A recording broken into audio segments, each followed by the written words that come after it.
오늘도 말씀을 듣는 자리 가운데 인도해 주시고 또 우리로 하여금 주의 귀한 교훈을 들을 수 있도록 인도해 주신 것 감사드립니다. 우리 마음의 문을 열게 하시고 참으로 하나님 말씀의 그 교훈에 귀 기울이게 하시고 그 말씀을 붙잡고 또 다음 한 주간을 기쁨으로 살아갈 수 있도록 은혜 내려주시기를 원합니다.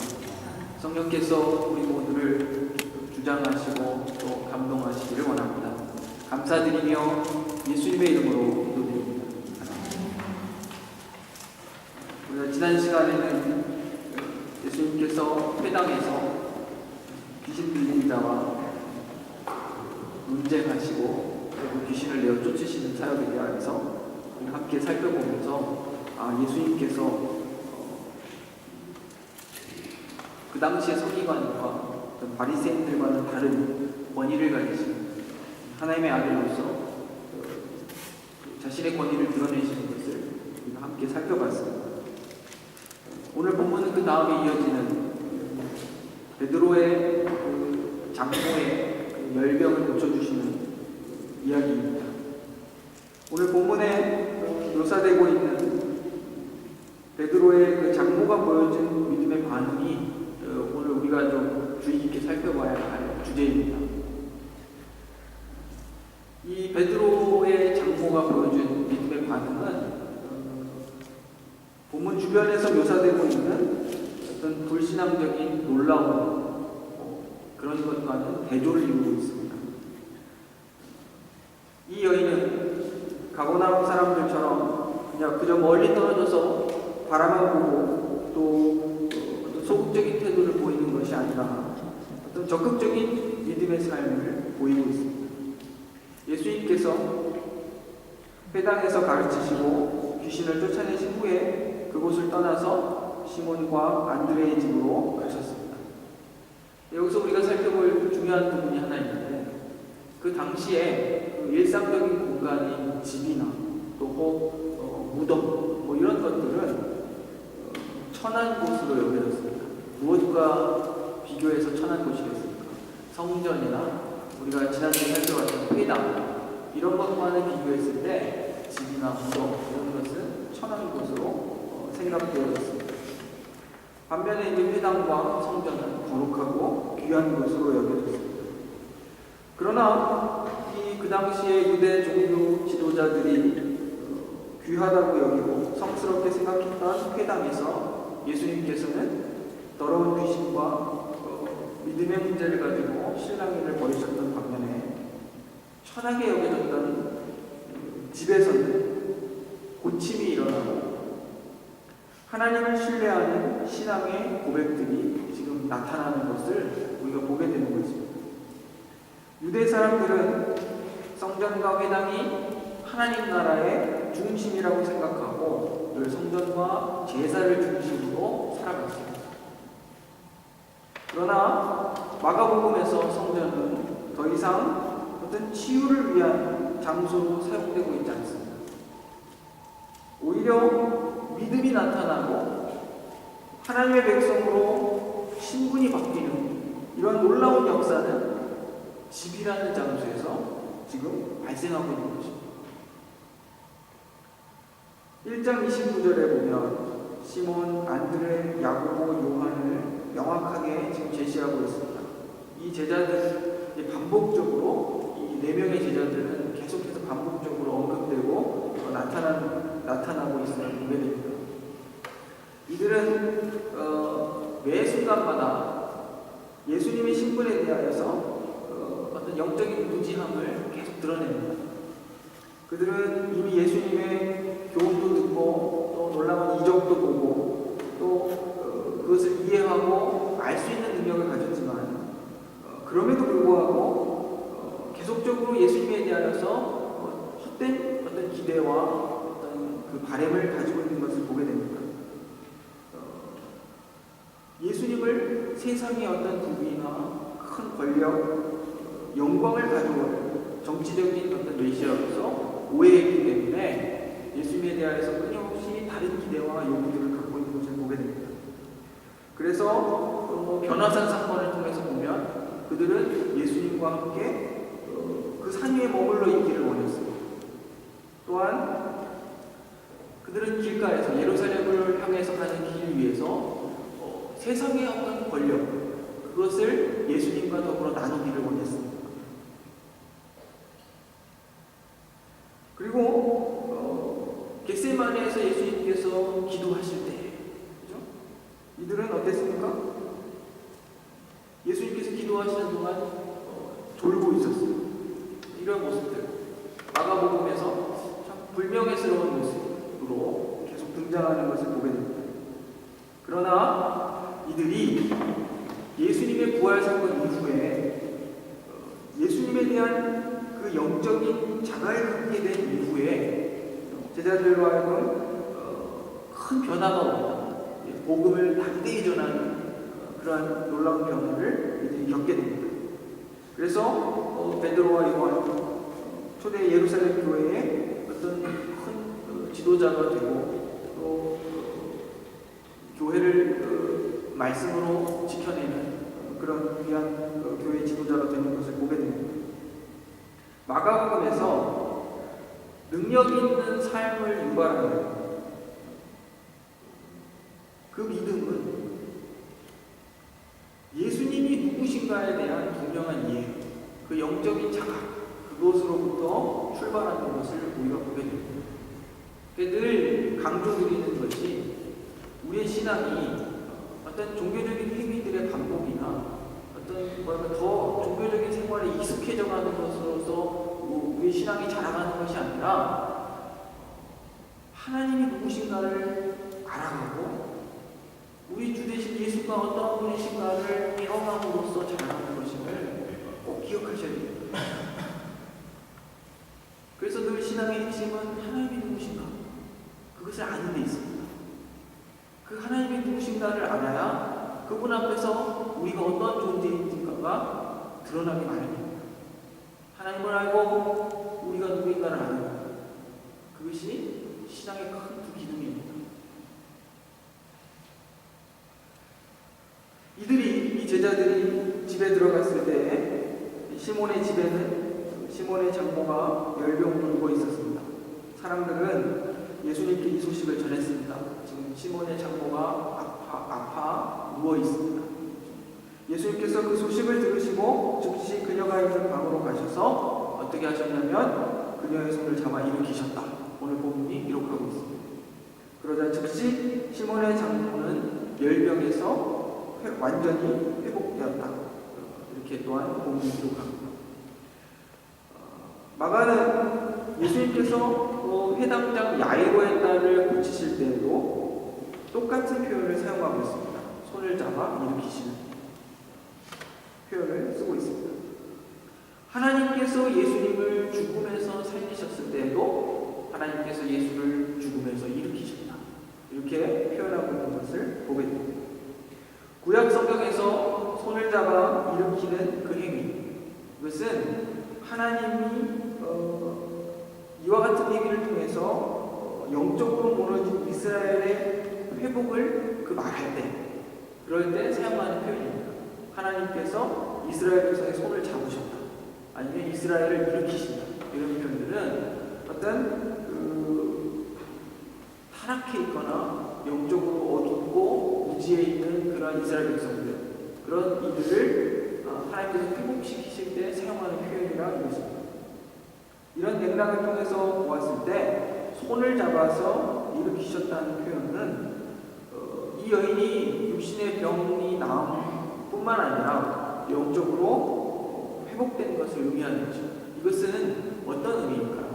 영적으로 회복되었다는 것은 이 베드로의 장모가 예수가 누구이신지를 알게 되는 것, 그것일 겁니다.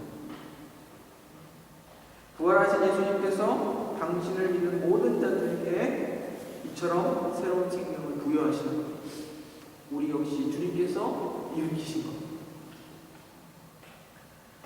치유에 대한 반응으로 시몬의 장모는 예수님께 수종을 들었다, 이렇게 표현하고 있습니다. 이제 이 단어가 굉장히 중요한 단어입니다. 수종을 들었다. 이 수종이라는 단어는 1장 13절에서 처음 사용되고 있습니다. 예수님께서 주님께서 사탄의 시험을 이기시고 천사들이 주님께 수종들었다 했을 때 그 표현입니다. 그리고 예수님께서 십자가에 달린 자신을 지켜보고 있는 여인들을 표현하실 때 갈릴리에서 그를 쫓고 섬기던 수종하던 자들이라 그렇게 소개하고 계십니다.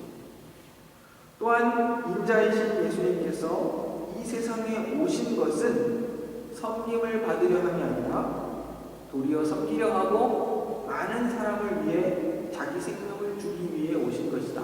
이 표현을 할 때 섬김의 그 표현이 수종들더라고 같은 거예요. 섬긴다. 우리가 가지고 있는 그 개역 한글 성경은 서로 다르게 지금 다른 단어들로 나타나고 있지만 마가는 분명히 이 베드로의 장모의 그 수종과 예수님의 섬김을 동일한 그 단어로 사용하고 있는 것을 우리는 볼 수 있습니다. 우리가 기억해야 될 것은 예수님께서 찾아오셔서 병을 고치셨을 때 그 나타난 그 병 고침을 받은 자의 반응, 우리 거기에 주목할 필요가 있습니다.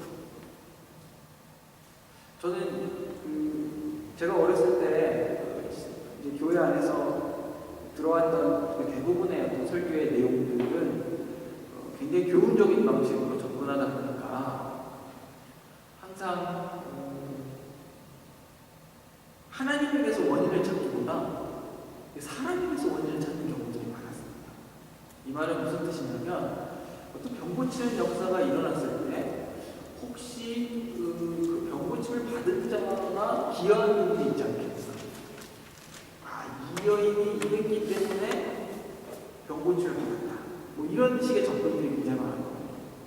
그런데 이제 나이가 들어서 성경을 꼼꼼히 읽기 시작하면서부터 어떤 사람에게서 원인을 찾고 또 그것을 강조하여서 말하려는 의도가 성경 본문에 없다는 것을 많이 보게 되었습니다. 그리고 꼭 마치 사람에게 원인이 있는 것처럼 보이는 부분조차도 좀 더 너무 넓은 문맥을 통해서 살펴보면 실상 그것이 사람이 잘했거나 그가 믿음을 발휘했거나 해서가 아니라 하나님께서 그를 그 믿음의 고백을 그가 믿음의 고백을 할 수 있을 자리로 인도하시고 이끌어가셨기 때문에 나타난 결과였다. 이런 사실들을 발견할 수 있었습니다. 오늘 우리가 함께 읽은 베드로의 장모의 그 열병을 고친 사건, 이것을 통해서 우리가 보려고 하는 것은 예수님을 만난 여인, 그리고 그 병의 나음을 입은 여인이 즉각적으로 예수님께 섬김의 모습을 보였던 것. 이것은 어떻게 보면 앞서 예수님께서 그 귀신을 내쫓으셨던 그 권세 있는 모습과도 연관됩니다. 대단히 즉각적으로 일어나는 일들입니다. 그런데 예수님의 모든 말씀과 행동 하나하나가 이미 유대 사람들에게 있어서는 충분히 이해할 만한 행동입니다. 구약 성경을 통해 미루어 봤을 때는 이게 메시아가 와서 하는 일, 혹은 하나님께서 자신들을 영적으로 회복시키실 때 하는 일, 이런 것들로 마치 어떤 표적과 같이, 어떤 사인과 같이 이해할 수 있는 그런 행위들이었다는 것입니다.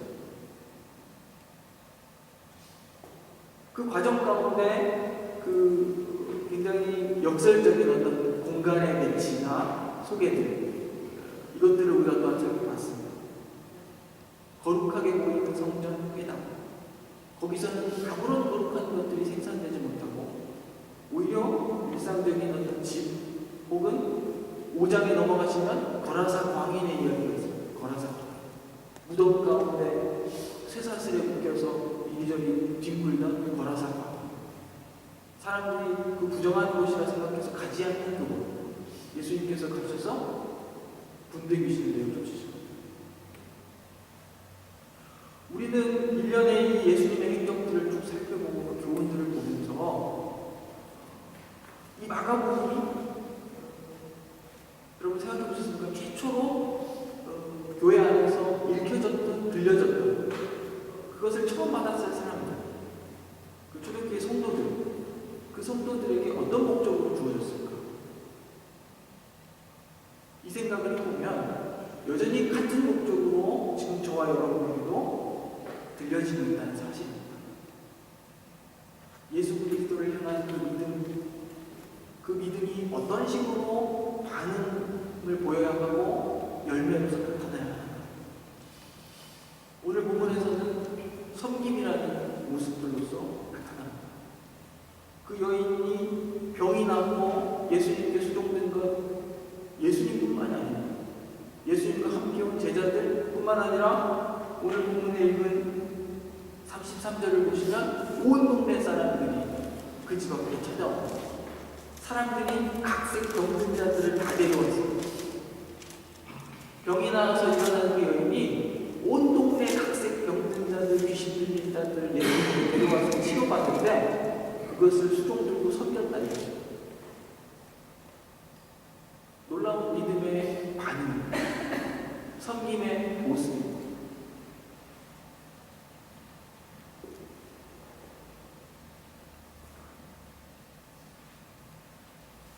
우리가 이 본문의 말씀들을 통해서 우리 자신들을 점검해 볼 수 있었으면 좋겠습니다. 나는 예수를 주로 고백하고 믿음으로 살며 그리고 그 믿음의 반응으로서 어떤 믿음의 모습들을 드러내는가. 실질적인 그 참 믿음에 대한 반응이 우리의 삶 속에 있는가. 나를 통하여서 많은 사람들이 예수님께로 가는 통로로 역할을 하는가. 많은 사람들은 둘째치고라도 나의 가족들이 나의 삶을 통해서 하나님의 성품을 맛보고 발견하고 또 내가 그들을 예수께서 자기 목숨을 내어주시는 같이 나를 섬기고 사랑하셨던 것처럼 사랑하고 있는가. 진정한 그 믿음에 대한 고민과 신앙의 고민을 가진 사람들은 궁극적으로 이런 고민들을 하는 겁니다. 섬김이라는 내용을 가지고 좀 더 구체적으로 이야기를 했으면 좋겠습니다. 근데 너무 자세하게 하고 싶지만 참 어려운 일이 많습니다. 작은 부분, 큰 부분 다 생각해야 됩니다. 예를 들면 정말 어린아이 소자 한 명을 죽게 하듯 잘 돌보고 친절을 베풀고 보살피는 것 섬김에 속하죠. 또 저와 여러분이 교회를 그리고 성도들을 그 주의 사랑으로 섬기고 이렇게 보듬는 일들 섬김에 속합니다. 근데 더 크게 더 넓은 일들도 많습니다. 예를 들면 우리의 섬김이 그저 단순히 우리의 가까운 관계 속에서 멈추는 것이 아니라 과연 이 세상은 끊임없이 자기 욕망을 추구하고 절대 손해보는 법이 없는 세상입니다. 그런데 그런 세상 속에 믿는 자들이 예수의 정신과 가치를 나타내려고 하는 것, 그것 또한 대단히 큰 섬김입니다. 제가 얼마 전에 한 젊은 선생님이 TV에 나와서 이야기하는 거 들었습니다. 20대 후반의 젊은 선생님이신데 교육에 대한 철학을 갖고 있는데 뭐랄까 일상적인 용어 속에 그분이 갖고 계신 아주 좋은 철학이 나타나는 것을 봤습니다. 뭐냐면 본인은 자기 제자들이 그렇게 성공하고 잘 되고 뭐 이렇게 되는 거 원하는 게 아니라 그저 제가 원하는 것은 큰 거 아닙니다. 근데 이 선생님은 굉장히 잔소리쟁이 선생님이에요. 20대 후반밖에 안 되는 선생님인데 제자들한테 계속 잔소리를 해요. 뭐 하지 마라, 뭐 하지 마라. 엄청 잔소리를 하는 거예요. 오히려 제가 중고등학교 다니던 시절에 한 60 넘으신 아주 그 나이 드신 선생님들께서 하시던 그 잔소리, 그 20년, 30년 전에 듣던 그 잔소리를 지금 저와 같은 시대를 살아가는 20대 후반 선생님이 하는 거예요. 얼마나 나이 들어 보이겠어요. 그런데 이분 참 고리타분하고 요즘 학생들이 싫어하겠다 이런 생각을 처음 했거든요.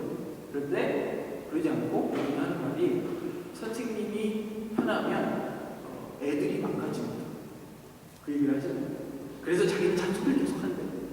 그런데 그 잔소리가 뭐 잘 먹고 잘 살고 공부 잘해서 훌륭하게 되고 1등 되라 이런 의미가 아니라 저는 우리 학생들이, 우리 제자들이 그렇게 되는 거 원치 않습니다.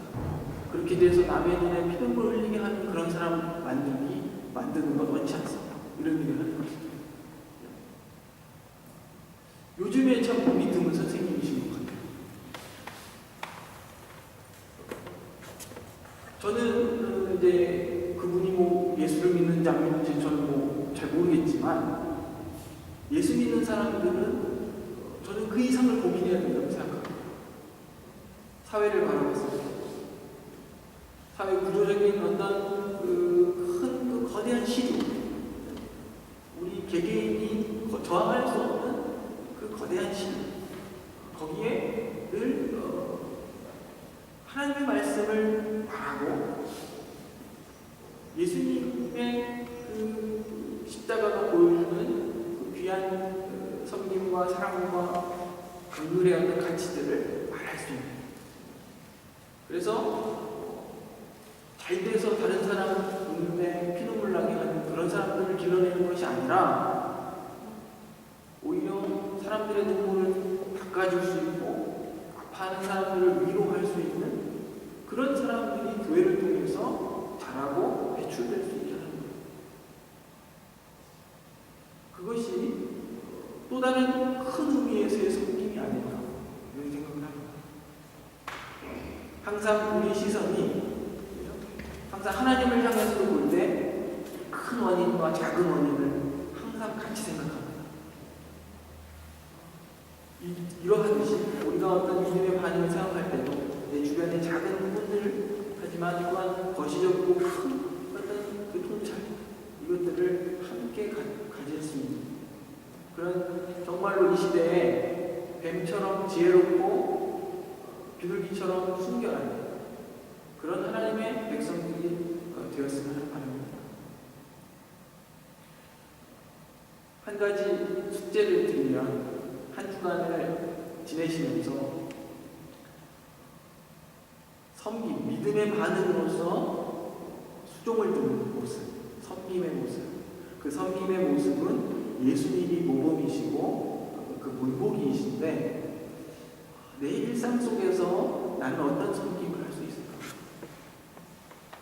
이 여인은 직접적으로 주님을 수종들을 뿐만 아니라 주님께 그 치유받기 위하여 나오는 많은 사람들을 종일 섬겼습니다. 우리가 할 수 있는 섬김은 무엇인지 한번 묵상하고 고민하고 생각할 수 있는 그런 한 주간이 되었으면 좋겠습니다. 기도하겠습니다.